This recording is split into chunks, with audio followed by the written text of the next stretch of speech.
నమస్కారం సుమన్ టీవీ ప్రేక్షకులకి స్వాగతం. నేను మీ జాహ్నవి. మనతో ఉన్నారు దేవిశ్రీ గురూజీ. ముందుగా ప్రేక్షకులందరికీ కూడా మహాశివరాత్రి పర్వదిన శుభాకాంక్షలు. మరి మహాశివరాత్రి యొక్క విశిష్టత గురించి గురూజీ మాటల్లో అడిగి తెలుసుకుందాం. నమస్కారం గురుగారు. బ్రహ్మోస్మి. గురుగారు, మహాశివరాత్రి హిందువులందరికీ ప్రత్యేకమైన పండుగ. మరి అసలు ఈ మహాశివరాత్రి విశిష్టత ఏంటి? శివరాత్రి అంటే శివుడి పుట్టినరోజా, పెళ్లి రోజా, అసలు ఏంటి? మహాశివరాత్రి తాకట్టులో ఉన్న బంగారాన్ని విడిపించి ఆ రోజు ఆన్లైన్ రేటుకే మేము కొంటాం. Sharma gold company. ప్రతి మాసంలో శివరాత్రి ఉంటుంది. మాఘమాసంలో చతుర్దశి రోజు మహాశివరాత్రి. ఇందులో మహా అంటే పెద్దదన, మహా అంటే విశేషమన, మహా అంటే అంతులేనిదన అని ఒక్కొక్కరు ఒక్కొక్క విధానంగా విమర్శన చేస్తూ ఉంటారు. పురాణాల ప్రకారం, వైజ్ఞానిక ప్రకారం అన్ని విధాలుగా మనం ఆలోచించాలి. శివరాత్రి పేరే రాత్రి అనేది ఉంటుంది. మనము అన్ని పర్వదినాలని ఆచరిస్తూ ఉంటాం. ఉగాది ప్రతి ఒక్క పర్వదినంలో కూడా ఉదయాన్నే లేచి స్నానం చేసి ఉదయాన్నే పూజించాలి. రాత్రి జాగరణ ఉండే పర్వదినాలు ఏది లేదు. రాత్రి ఆచరించే ఒక పర్వదినం అంటే ఈ శివరాత్రి మాత్రమే. మహాశివరాత్రి కాలాతీతుడు, కాలనాయకుడు, రాత్రికి అధిపతి, నిశాచరులకి అధిపతి, రాక్షసులకి, దేవతలకి, అంతేకాదు మన ఊరికి దక్షిణానున్న శ్మశానవాసి, 5 దిక్కల అధిపతి సాక్షాత్ పరమేశ్వరుడు. ఈ పరమేశ్వరుడికి జన్మ అనేది శివరాత్రి జన్మించాడు అనేది తప్ప. ఎందుకంటే వాడి సృష్టి అనేది 3 ఒకేసారి ఉంటుంది. తర్వాత ప్రతి సంవత్సరంలో కూడా ప్రతి పురాణంలో మనం తీసుకున్న, ఏ పురాణంలో తీసుకున్నా, భాగవతంలో తీసుకున్న మహావిష్ణువుది దశావతారాలు ఉంటాయి. కానీ శివతత్వానికి వచ్చినప్పుడు శివ అవతారం ఒకటే అని ఉంటుంది, కానీ మళ్ళీ మళ్ళీ అవతరించడం అనేది ఉండదు. ఆ ఒక మహావిష్ణు తత్వంలో ఒక స్త్రీ గర్భం నుంచి ఎన్నోసార్లు ఎన్నో అవతారాలు ఉద్భవించాయి. కానీ శివుడికి స్త్రీ గర్భం నుంచి ఉద్భవించిన అవతారమే లేదు. ప్రకృతి సృష్టి సాక్షాత్ మహాకాళి ముగ్గురిని మనకి బ్రహ్మాండ పురాణం ప్రకారం బ్రహ్మాండ సృష్టిలో ఈ బ్రహ్మ విష్ణు మహేశ్వరులు ఒకేసారి జన్మిస్తారు. తర్వాత అమ్మవారు త్రినేత్రం వీళ్ళకి అలంకారం అవుతుంది అనేది ఇవన్నీ ఉన్నాయి. అయితే ఈ మహాశివరాత్రి అనేది విశేషంగా పరమేశ్వరుడు ఆలాహలాన్ని స్వీకరించిన రోజు. మరొక జన్మ సముద్రమథన కాలం. ఇది చాలామంది విమర్శన జరుగుతూ ఉంటుంది. శివపురాణంలో ఒకటి ఉంది, గరుడ పురాణంలో ఒకటి ఉంటుంది, ఈ తర్వాత నారద సంహితలో ఒకటి తెలియచేస్తారు. ఏది అసలు నమ్మాలి అని ఇక్కడ ఎగ్జాక్ట్లీ అందరూ అర్థం చేసుకోవాల్సినది ఏంటంటే, మనకి ఒక్క సంవత్సరం దేవతలకు ఒక్కరోజు ఇది. అప్పుడు ఒక్కరోజు అంటే ఉదయం నుంచి సాయంత్రం మరుసటి రోజు వరకు 24 గంటలు, మనకి 365 రోజులు. ఈ 365 రోజులు మనము ప్రతి మాసానికి ఒకటి అనుభవించేది. దేవతలకి 2 hours 1 అంతే. అప్పుడు అన్నీ జరుగుతాయని నమ్మాలి వాళ్ళు. అలా ఆ ఒక ఆలాహలం అంటే సముద్రమథన కాలంలో ఆ ఒక ఏదైతే విషము అనేది బయటకు వస్తుందో ఆలాహలం, దాన్ని ఎక్కడ పోయాలో తెలియదు, ఎక్కడ వేయాలో తెలియదు. భూమిపైన పడితే జనాలు, ఋషులు, ఈ సంపద నాశనం అవుతుంది. సముద్రాల్లో చేరితే ఎన్నో జీవరాశులు సజీవంగానే ఇక చనిపోతాయి. అది ఎక్కడ వేయాలో తెలీదు. చాలా అందులో అది తీసుకుంటేనే ఈ అమృతం లభిస్తుంది అన్నప్పుడు దేవాన్ దేవతలంతా ఏం చేయాలో తెలియనప్పుడు అప్పుడు పరమేశ్వరుడు నేనే తీసుకుంటా అని ఆ ఆలాహలాన్ని స్వీకరిస్తారు. ఆ ఆలాహలాన్ని స్వీకరించిన సమయమే ప్రదోషకాలము అంటాం. ప్రతిరోజు ప్రదోషం ఉంటుంది, కానీ మహాప్రదోషకాలం అది త్రయోదశి ఆచరిస్తాం. అయితే ఆ ప్రదోష కాలంలో ప్రజ్ఞాహీనుడు అవుతాడు. ప్రజ్ఞాహీనుడు త్రయోదశి. చతుర్దశి మనకి తిథి ప్రకారం చతుర్దశి వచ్చినప్పుడు ఆ అమ్మవారు తన చేతుల నుండి ఈ ఒక పండేసుకొని అమ్మవారు తన కాళ్ళపైన పడపెట్టి ఆ చేతిని ఇక్కడ నొక్కేస్తుంది అనమాట, లోపలికి విషం పోకుండా. అప్పుడు శివుడికి ఆ ఒక వజ్రంలాగా విషకంఠుడిగా మారుతాడు, అక్కడే ఉండిపోతుంది అది.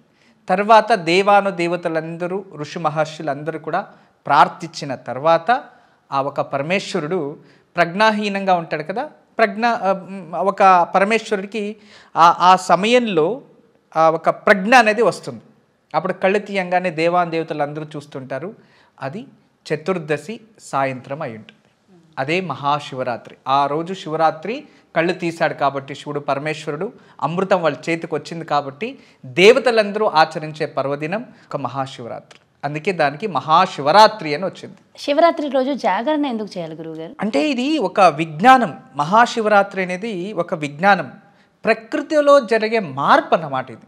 ఇప్పుడు శిశిర ఋతువు, మనం ఈ శిశిర ఋతువు ఈ శివరాత్రి అయిపోయిన తర్వాత ప్రకృతిలో చాలా చేంజెస్ వస్తుంది. సూర్యుడు కూడా ఉత్తర దిశన ప్రయాణం చేస్తున్నాడు. మాఘ సప్తమి, రథ సప్తమి, ఇక ఇవన్నీ ఇలా చేస్తూ ఉంటే చక్కగా బాగా గమనించాలి మనం. ఇవన్నీ కూడా సైన్సే. ఇవన్నీ అర్థం చేసుకుంటే పూర్వీకులు ఋషి మహర్షులు మనకి సంప్రదాయము అని ఒక పేరు పెట్టించారు. కానీ ఇప్పటి ఒక జనాంగాలు చూస్తే అది టోటల్లీ ఒక విజ్ఞానం, విశిష్ట జ్ఞానాన్ని విజ్ఞానం అంటాం. ఒక విజ్ఞాన రూపంగానే మనం తీసుకుంటున్నాం, అంతే వ్యత్యాసం. అయితే ఈ ప్రకృతిలో జరిగే మార్పు వల్ల మనం జాగరణ ఉంటే ఈ సమయంలో మన శరీరంలో ఉన్న సప్త చక్రాలు కూడా జాగృత వ్యవస్థ వస్తాయి. ఆ జాగృత వ్యవస్థ వచ్చిందంటే మనకి ప్రభావళి అని ఒకటి ఉంటుంది, ఆరా ఎనర్జీ అంటాం. అది వృద్ధి చెంది మనకి అన్ని విధాల ఆరోగ్యం ప్రాప్తిస్తుంది. మనిషికి మానసిక స్థితి అనేది చాలా విశేషం. శుక్లపక్షం కృష్ణపక్షం రెండు ఉంటాయి. అమావాస్య నుంచి పౌర్ణమి, పౌర్ణమి నుంచి అమావాస్య 15 రోజులు. అయితే అమావాస్య నుంచి అమావాస్యకి 30 రోజులు. ఇదిలో మధ్య అంటే చంద్రుడు. ఎప్పుడు కూడా చంద్రుడు ఎప్పుడైతే ఉంటాడో అప్పుడు ప్రకృతిలో చంద్రన అలలు భూమిపైన పడడం వల్ల సముద్రాలలో ఎక్కువ అవుతూ ఉంటాయి, సముద్రం పొంగుతూ ఉంటుంది. ఇది సముద్రం పైన ప్రభావం చూపించినప్పుడు మనిషి పైన ప్రభావం చూపిస్తుంది.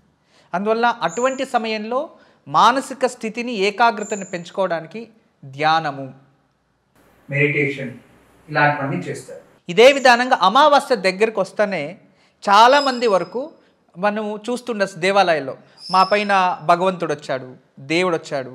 కొందరు డిప్రెషన్కి వెళ్తూ ఉంటారు. అమావాస్య దగ్గరికి వస్తేనే చాలా యాక్సిడెంట్స్ జరుగుతూ ఉంటాయి. అమావాస్య 2-3 డేస్ ఉందంటే భూకంపాలు జరుగుతాయి, చాలా భూకంపాలు. అమావాస్య రోజు గ్రహణాలు వస్తూ ఉంటాయి. ఇవన్నీ మనం చూడొచ్చు. బిఫోర్ డే చతుర్దశి. ఈ మాసంలో గురుత్వాకర్షణ శక్తి మరియు ఆ సూర్యుని కిరణాలు రాత్రి పగలు వ్యత్యాసం ఉంటుంది అన్నీ కూడా. ఆ వ్యత్యాసం ఉండడం వల్ల ఈరోజు మనం ఎవరైతే నిద్ర లేకుండా ఆహారాల్ని కొన్ని త్యజించి నిద్ర లేకుండా జాగరణ చేస్తారో, భక్తిపూర్వకంగా ఉంటారో వాళ్ళకి ఆరోగ్యము ప్రాప్తిస్తుంది. మరియు హార్మోనియల్ ప్రాబ్లమ్స్ ఏదైనా ఉంటే అది సాల్వ్ అవుతుంది. ఎప్పుడైతే లివర్రు మరియు హార్మోన్స్ కరెక్ట్గా ఉన్నాయో వాళ్ళకి శరీరంలో ఆమ్లజనకం అనేది ఎక్కువయ్యి అది బ్రెయిన్లో కూడా ఆమ్లజనకం అంటే ఆక్సిజన్ లెవెల్ పెరిగి బ్రెయిన్లో ఆమ్లాలు ఏదైతే మెదడులో ఆమ్లాలు ఉత్పత్తి అవ్వాలో అవి చక్కగా ఉత్పత్తి అయ్యి మనిషికి మానసిక శక్తి, స్థైర్యాన్ని, దృఢత్వాన్ని ఇస్తుంది. అంత గొప్పది. ఉదయాన్నే మనం లేవాలి అంటాం. ఎందుకు అంటే ప్రకృతిలో అన్ని పుష్పాలు అప్పుడు తానే విడుగుతూ ఉంటాయి. ఎందుకు మధ్యాహ్నం ఎందుకు విడగకూడదు? మార్నింగే కదా విడుదలవుతాయి, సువాసన అవన్నీ విరజల్లుతూ ఉంటాయి. నది ప్రవాహం కూడా స్పీడ్గా అవుతుంది, సూర్యుని కిరణాలు వస్తూ ఉంటాయి. అటువంటి సమయంలోనే ఆ పుష్పాలన్నీ విడుగుతూ ఉంటాయి. ఈ టైంలో మనము జాగ్రత్త వ్యవస్థ ఉంటే మన శరీరంలో కూడా హార్మోన్స్ కొన్ని ఆమ్లాలు రిలీజ్ చేస్తూ ఉంటాయి. ఆ టైంలో బాగా నిద్రపోతూ ఉంటే ఆ ఆమ్లాలు రిలీజ్ చేయకుండా అతని శారీరక సమస్యలు రావడం, మరి వేరే ఇంకేదైనా సమస్యలు ఉద్భవించి డిప్రెషన్ పోవడం ఇవన్నీ ఉంటాయి. అంటే పర్టికులర్ ఈ మహాశివరాత్రి రోజు ఆధ్యాత్మికంగా వెళ్తే ఆధ్యాత్మిక శక్తి ప్రాప్తిస్తుంది. శివుని పైన ఏకాగ్రత పెంచుకుంటాం, భక్తి మార్గంలో ప్రవేశం చేయొచ్చు. మరియు ఈ సమయంలో ప్రకృతిని అర్థం చేసుకోవాలి అంటే ఈ భగవంతుని ధ్యానం చేస్తూ భగవంతుని నామస్మరణ చేస్తూ ఉంటే ఈరోజు మన బ్రెయిన్ అంటే ప్రతి ఒక్క మనిషికి కూడా మెదడు శక్తి ఎలా ఉంటుందంటే ప్రకృతిలో ఉండేదాన్ని డైరెక్ట్గా తీసుకోవడానికి కెపాసిటీ ఉంటుంది. ఇది బాగా అర్థం చేసుకోవాలి అందరూ. ఇప్పుడు నేను ప్రకృతులను సృష్టి అయ్యాను, మీరు అంతే. ఒక చెట్టు, ఒక పుష్పం, ప్రతి ఒక్కటి పంచభూతాలనే సృష్టి అయ్యేది. నేను కూడా అలాగే సృష్టి అయ్యాను. నేను పంచభూతాల సృష్టి అయ్యేది, పంచభూతాల ఇంకోటి సృష్టి అయ్యేదాన్ని నేను డైరెక్ట్గా తీసుకోవచ్చు. ఆహారం పండుకుంటాం, తింటున్నాం. అదే విధానంగా పులులు, సింహాలు అవి కూడా వేటాడి ఇంకొక జీవాలని తింటున్నాయి. కానీ వాటికి మనిషికి చాలా వ్యత్యాసం ఉంది. మనిషికి ఒక అద్భుతమైన శక్తి ఉంటుంది. ఆ శక్తి ఏంటంటే ప్రకృతిలో ఏముందో డైరెక్ట్గా అతను తీసుకోవచ్చు. ఇలా తినే అవసరం లేదు. కళ్ళు మూసుకొని కూర్చుంటే కూడా ఆ పంచభూతాలు లోపలికి వెళ్ళి అక్కడే ఆహారం, కావాల్సిన ఆహారం స్వీకరించవచ్చు. అలాంటి దివ్యమైన శక్తి ప్రకృతిలో ఉంటుంది. ఈరోజు ఎవరైతే జాగరణ వ్యవస్థ ఉండి మనసు ఏకాగ్రత పెట్టుకొని భగవంతుడి పైన మనసు కేంద్రీకరిస్తారో వాళ్ళ మానసిక శక్తి ఈ ఊర్ధ్వ శక్తి నుంచి శరీరంలో నుంచి బయటకు వెళ్ళి ప్రకృతిలో సోర్స్లో కనెక్ట్ అవుతుంది. అదొక ఆధ్యాత్మిక శక్తి, అదొకమైన ఆనందం.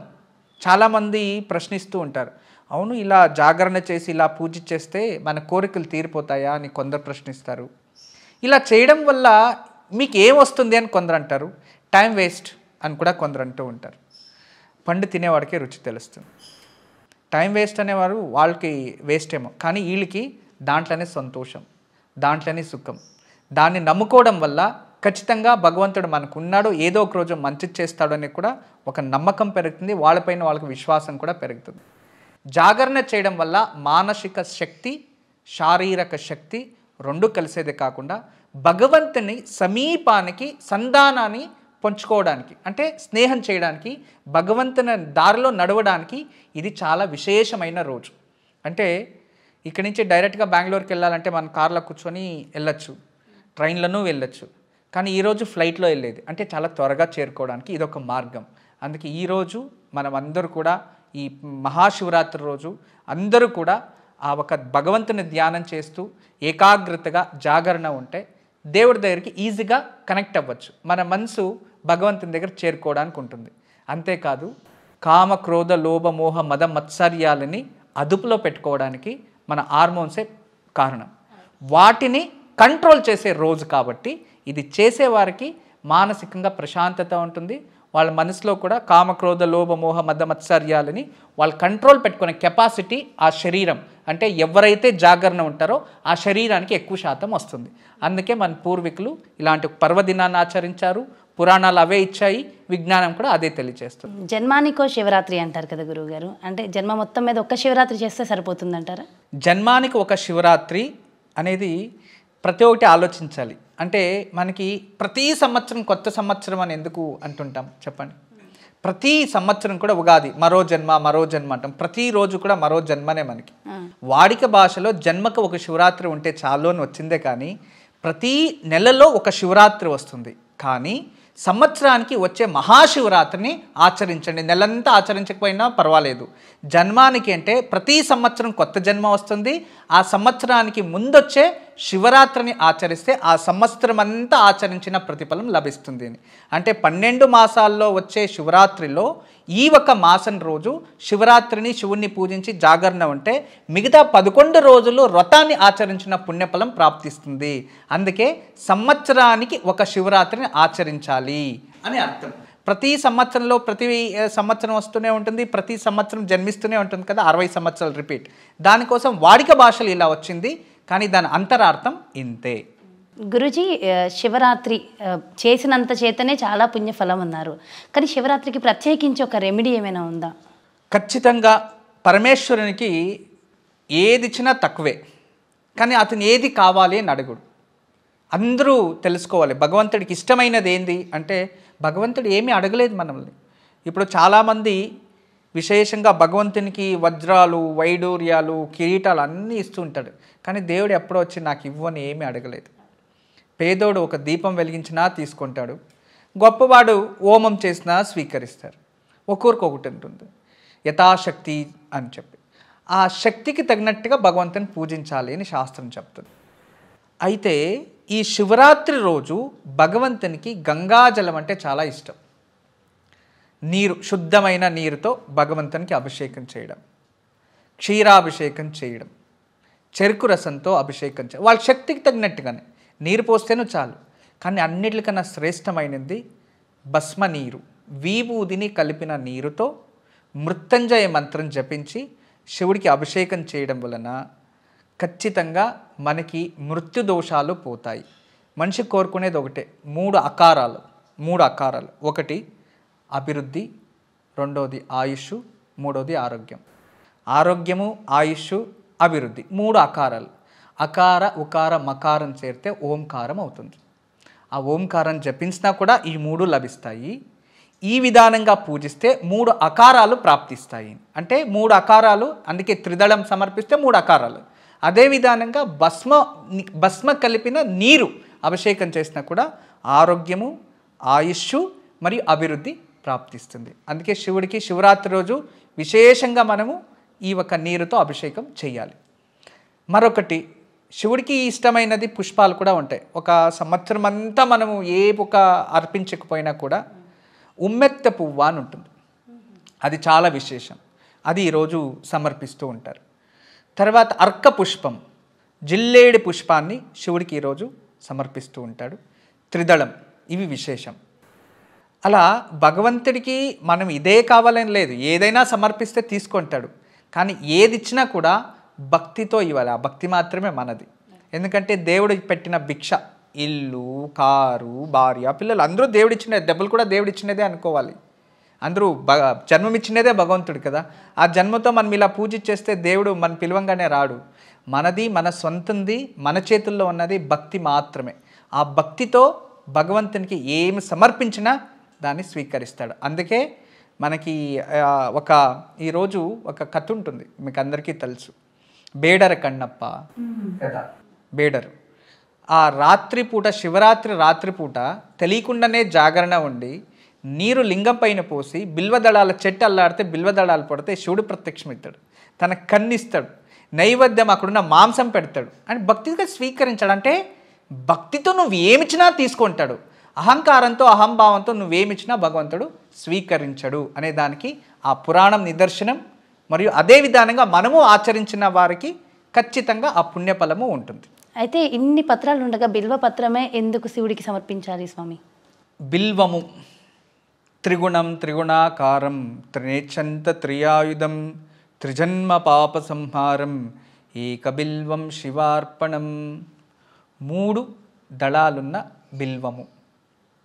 ఆ బిల్వానికి త్రిదళం అంటుంటాం. 3 దళాలున్న బిల్వం.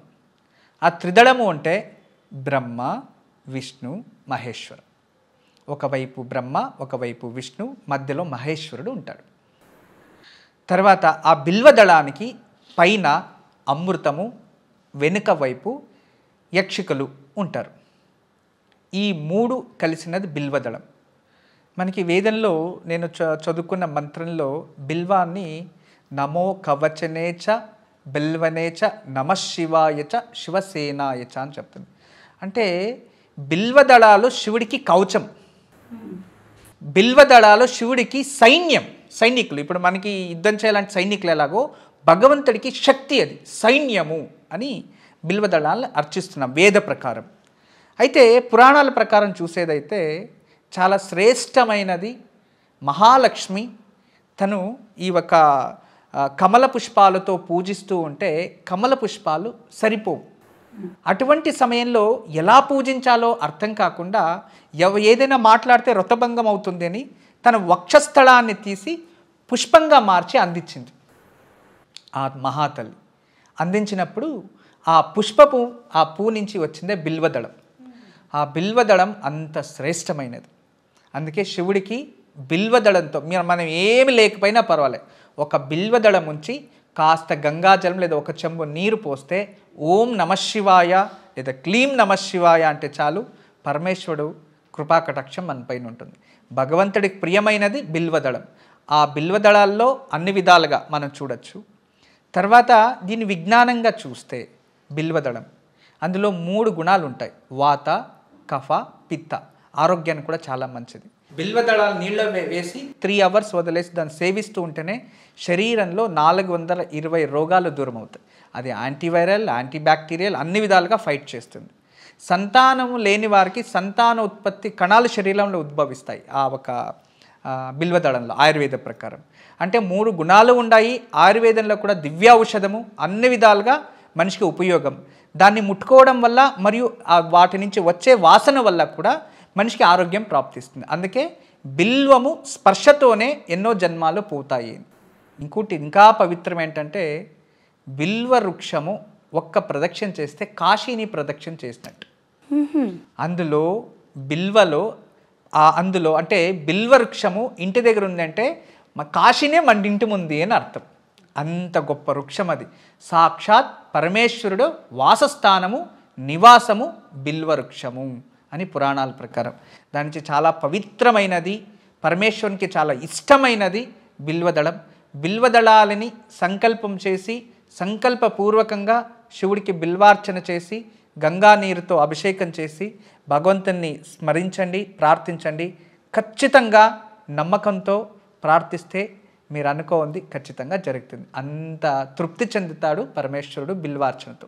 గురూజీ, తులసి దళాలు చాలా పవిత్రమైనవి అంటారు కదా, మరి శివుడి పూజకి తులసి దళం పనికిరాదు అంటారు, ఎందుకు?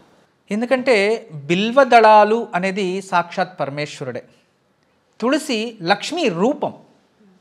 లక్ష్మీ రూపాన్ని విష్ణువుకి తప్ప వేరే ఎవ్వరికి అర్పించకూడదు.